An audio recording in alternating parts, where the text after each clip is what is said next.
Engenharia de Software Seguro.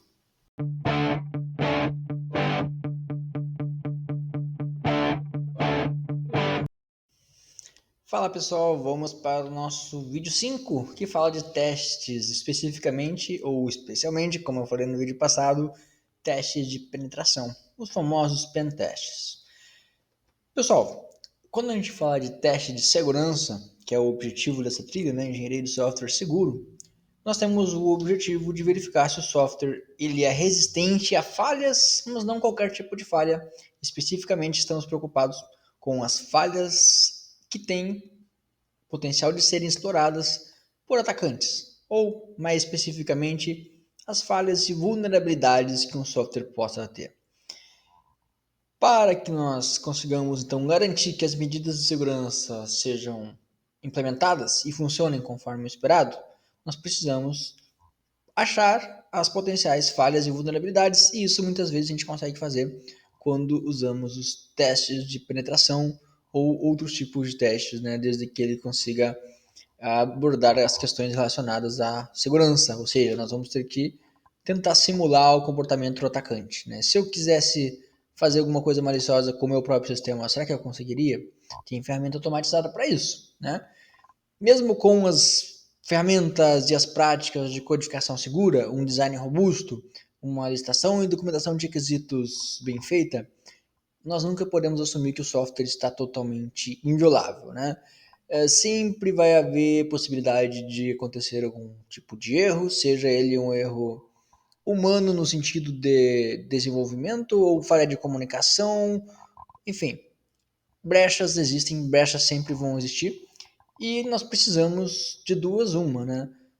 Remover essas brechas ou então tratar. Né? Nós falamos no nosso vídeo passado sobre algumas práticas de codificação segura que incluía inclusive a tratativa, né, de exceções para caso um erro aconteça. A boa notícia é que nós podemos nos antecipar e tentar evitar com que esse erro aconteça.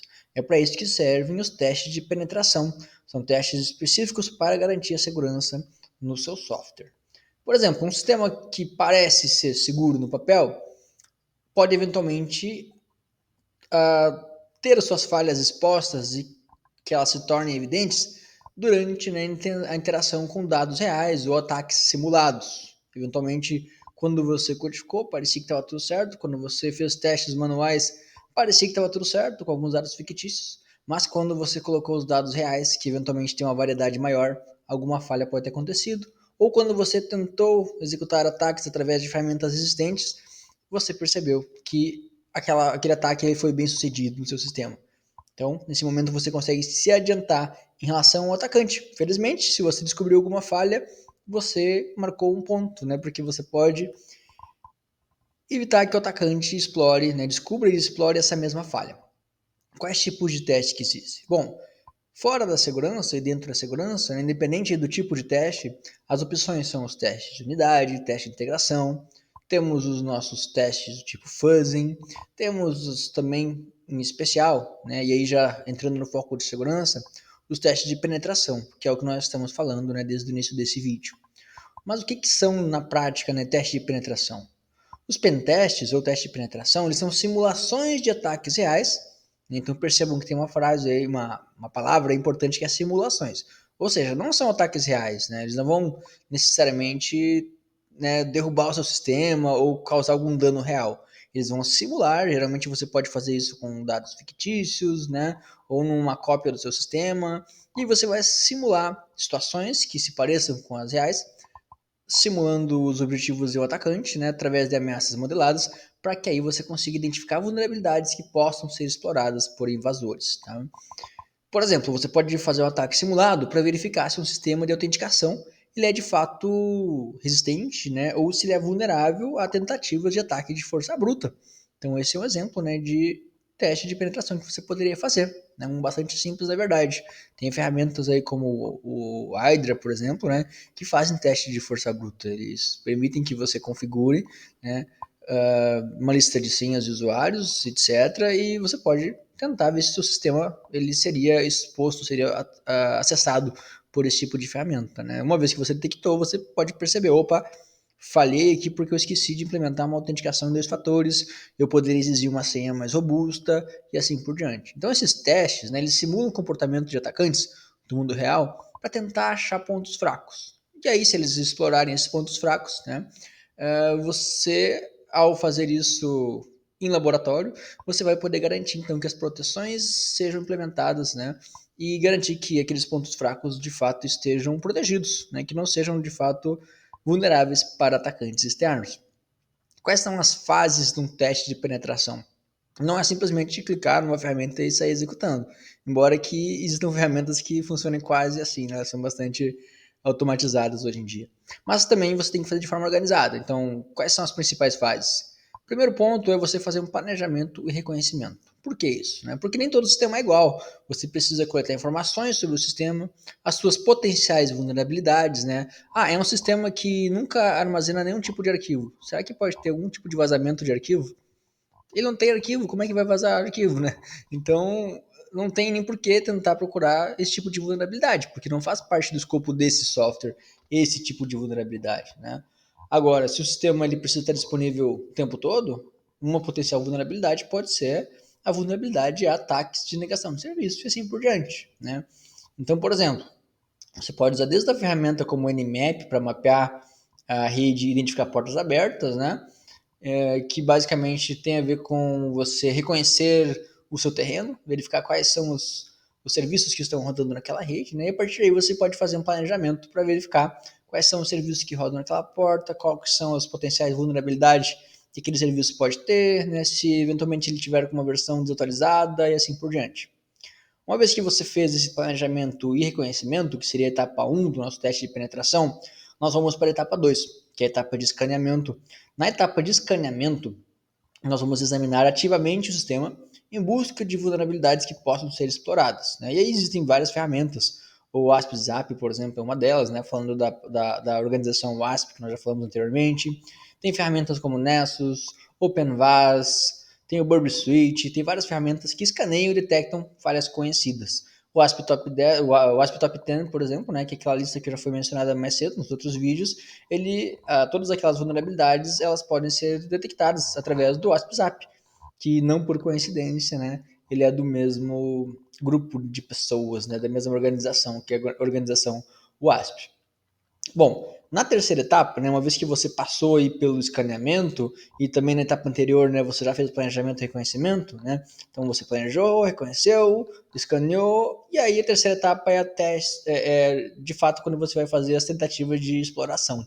Então, após verificar, né, e identificar algumas vulnerabilidades, você vai tentar explorá-las para entender se até que ponto aquilo que você encontrou como potencial vulnerabilidade de fato pode fazer com que um atacante efetive um ataque, né? Porque uma coisa é a vulnerabilidade, outra coisa é o atacante de fato achá-la e depois explorá-la, né? Então, depois que você identificar vulnerabilidades, você vai se pôr no lugar do atacante e vai ver até onde o atacante consegue chegar, né? Se o atacante invadir, se ele conseguir passar por uma barreira no sistema e não havia um controle, por exemplo, para tratar, para impedir o atacante, o que ele consegue fazer? Né? É importante que você tenha essa noção, né, enquanto dono ou desenvolvedor ou gerente, né, de um software, né? Então você pode usar ferramentas como, por exemplo, o Metasploit, que ele explora vulnerabilidades, identifica então identificadas na etapa anterior e ele vai identificar então maneiras de explorar essa vulnerabilidade para obter acesso a um sistema a partir dessas vulnerabilidades já conhecidas, já identificadas, tá? Então, né, depois que você conseguir identificar e explorar vulnerabilidades, nós vamos ter uma etapa chamada pós-exploração, que é a etapa 4, né, do teste de penetração. Ou seja, o que você precisa fazer depois que você tentar de fato explorar aquela vulnerabilidade? Você vai avaliar quais são os danos que poderiam ser causados, né? Uma vez que você já tentou explorar e já viu até onde o atacante vai, você vai coletar evidências sobre o impacto daquelas vulnerabilidades exploradas, vai ver o que de fato, né, seria prejudicado, quais propriedades de segurança, quais documentos, quais ativos, quais funcionalidades, né, que estão de fato então vulneráveis e que sofreriam danos, né? Não apenas estão vulneráveis, mas que de fato foi possível danificá-las, tá? Então, nesse momento, né, Um exemplo do que a gente pode fazer é avaliar quais dados sensíveis que poderiam ser acessados ou modificados a partir da exploração daquela falha de segurança, daquela vulnerabilidade que foi descoberta, né, e também explorada nas etapas 3 e 4. Na etapa 5, né, então depois disso, né, nós vamos de fato, né, produzir um relatório de vulnerabilidades e também trabalhar na correção. Né? Então a etapa 5 a gente chama de relatório e correção. Vamos só recapitular. Né? Etapa 1, o que é? Planejamento, reconhecimento. Etapa 2, escaneamento. Etapa 3, tentativa de exploração daquilo que você achou na etapa 2. Etapa 4, né, é a pós-exploração, que é avaliar os danos, né, da exploração propriamente dita.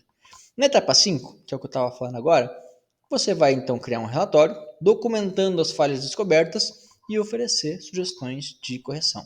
Cara, se você começar a fazer isso, você pode já começar a ganhar dinheiro, né? Você pode dar consultoria. Né? As empresas que fazem auditoria, geralmente o produto, né, o entregável dela é justamente isso que eu estou falando agora. Um documento com falhas descobertas e sugestões de correção. Né? Quem vai corrigir de fato, né, é o dono do sistema. Então, se você está rodando essas ferramentas no seu próprio sistema, já sai corrigindo esses problemas que você achou, né? Quanto antes, melhor. Faz um hotfix, né, no seu Git Flow lá e já sai arrumando antes de que algum atacante faça isso por você, né? Que ele faça isso não, né? Não arrumar, mas que ele faça a exploração que você fez, né? E aí ele não vai ser legal com você, né? O atacante é um cara do mal. Ele vai de fato fazer, né, aquilo que você identificou que ele poderia fazer, né? Então, um relatório detalhado, né, que detalha, né, todas as falhas detectadas, né, como por exemplo uma falha de SQL injection, e aí a partir daí ele vai dizer, opa, se você achou um SQL injection, você pode então tomar medidas como sanitizar a entrada, fazer limpeza de dados, né, pegando esse exemplo clássico que é o SQL injection, né, seria mais ou menos isso que estaria contido num relatório, né, de ameaças após a etapa de exploração e pós-exploração. Beleza, né? Eu tô tentando falar um pouco rápido para nosso vídeo não ficar longo, mas ao mesmo tempo eu acho que a gente está tocando nos pontos chaves aqui, sendo bastante objetivo. Né? Eu sei que eu falo rápido no sentido de acelerado, mas quando eu quero me referir à rapidez, agora não é só na voz rápida, né? Nas palavras sendo proferidas de uma maneira rápida e contínua, mas sim rápido no sentido de ser bastante direto ao ponto. Eu sei que vídeo longo não fica legal de acompanhar, né?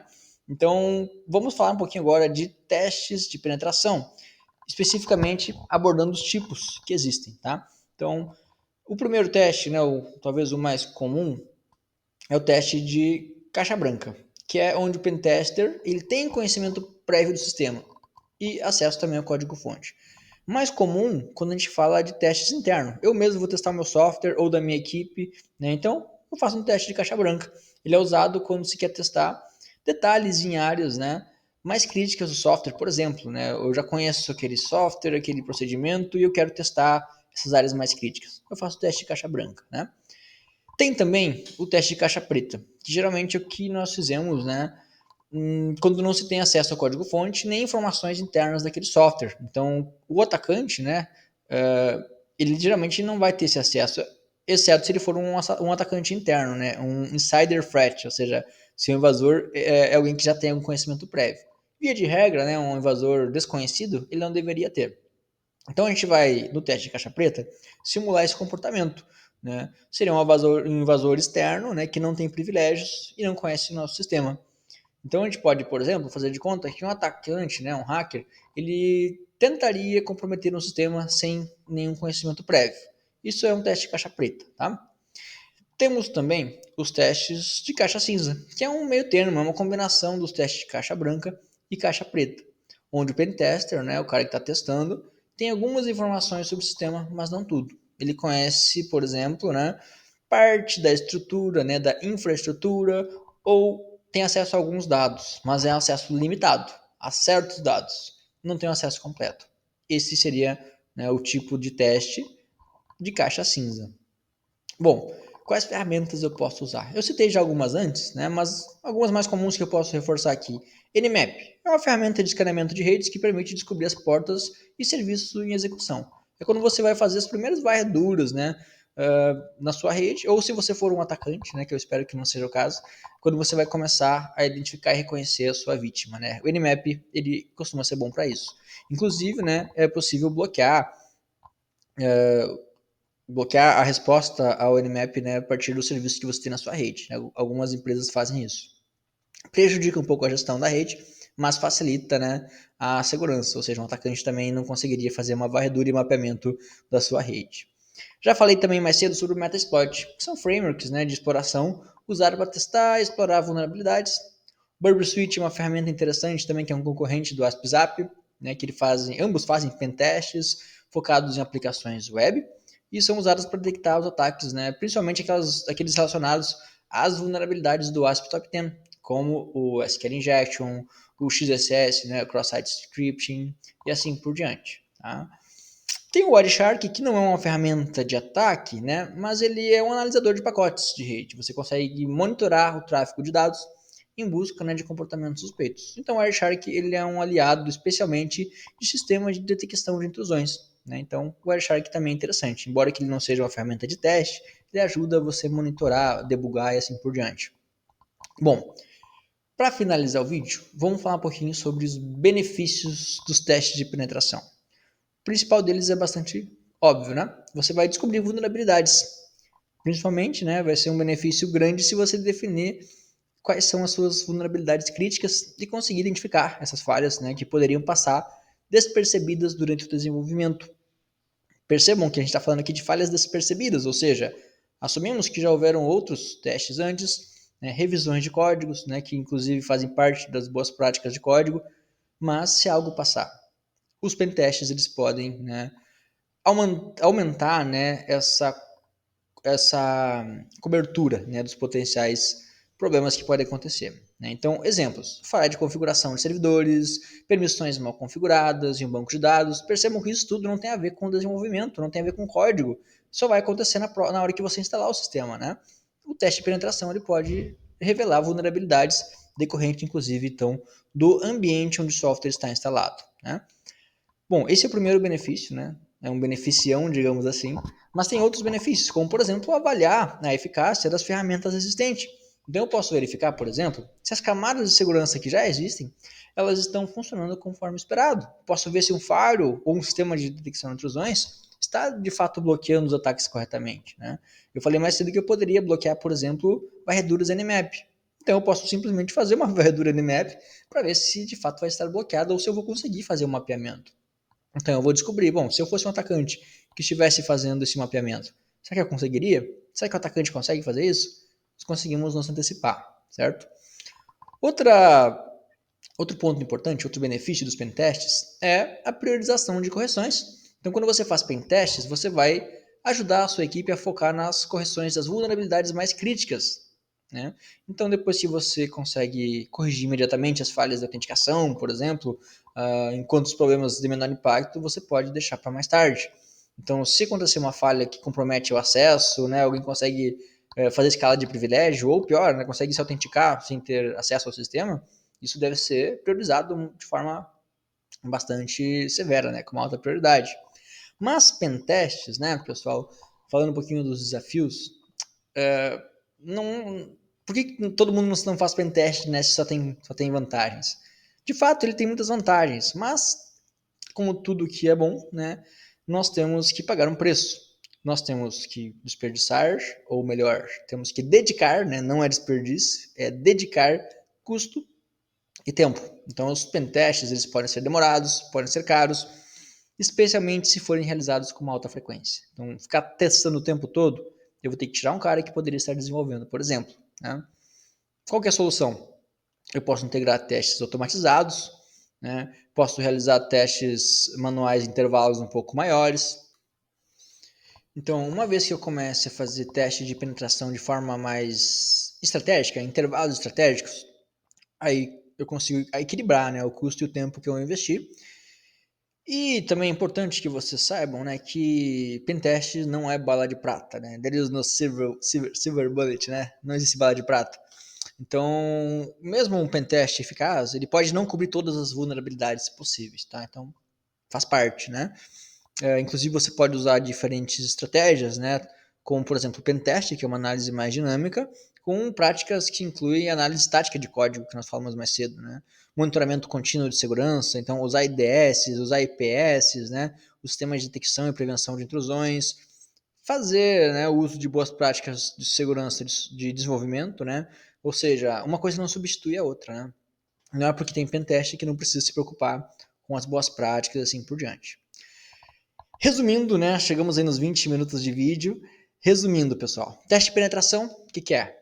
É uma ferramenta, uma estratégia, um método poderoso para identificar e corrigir vulnerabilidades que podem ser exploradas por atacantes reais. Durante o teste, né, geralmente quem faz isso não é o atacante, né?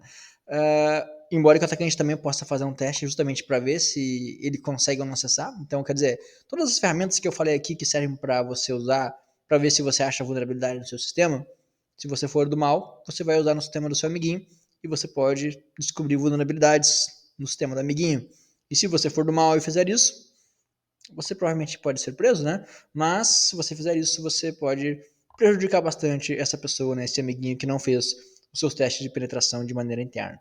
Então, se coloque no lugar do amiguinho, faça os testes de penetração, né? Faz ele sempre em conjunto com outras práticas de segurança, análise de código, monitoramento, isso sempre tem que estar considerado, né? Não adianta só fazer teste. E junto, né, com todo esse conjunto, você vai conseguir então garantir que o software seja de fato resistente a ataques, né, do mundo real. Nem sempre você vai cobrir todos os ataques. Você pode priorizar aqueles que estão lá no top 10 do AspZap, por exemplo, do Asp, né? O AspZap ele faz isso para você, que o AspZap é a ferramenta, né, de detecção de testes, de pentestes da OASP, né, como eu já falei. Então, o que é importante? Qual a mensagem que eu quero deixar nessa trilha para vocês aqui, né? Encerrando essa trilha agora com esse último vídeo, é importante que vocês percebam, né, a importância de cada uma das etapas, né, da segurança,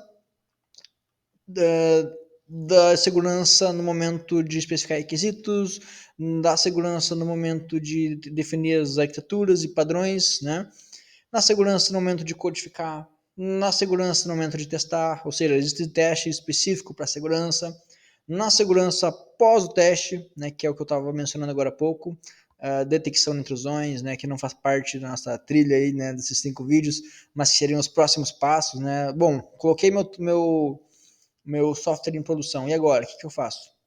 Monitoramento contínuo, né? Os testes de penetração eles podem acontecer periodicamente. Toda vez que vai ter atualizações no software, eu posso rodar uma bateria de teste. Eventualmente, uma vulnerabilidade que não existia, ela pode ser inserida, uma vez que eu troquei a versão de uma lib, por exemplo, né? Infelizmente, né, nem sempre as evoluções do software evoluem para algo mais seguro. Updates podem ser motivos de novas vulnerabilidades também. Isso é importante, tá? Então, para o desenvolvimento de software seguro, né, nós temos que pensar num processo contínuo, que envolve planejamento, design, codificação e teste constante. Tá? O tempo todo, a cada interação, a cada nova funcionalidade, tudo isso deve ser planejado, deve ser projetado de maneira consistente, né? E na hora de codificar, você não pode esquecer de usar boas práticas de codificação, teste o tempo todo, sempre pensando que esse tempo todo, desde que você tenha recursos para isso, né? Teste é caro, teste pode ser custoso, demorado, então quando eu falo o tempo todo, é o tempo todo que você consegue, que você tem gás, né? Acha o trade-off, vê o que você tem de recursos, quão importante são os seus dados, quão sensíveis eles são, e acha uma fórmula aí que seja viável financeiramente, inclusive, né? Porque senão não adianta você testar e você se falir, né? Porque não vai ter nem pessoal mais para fazer novas funcionalidades, tá?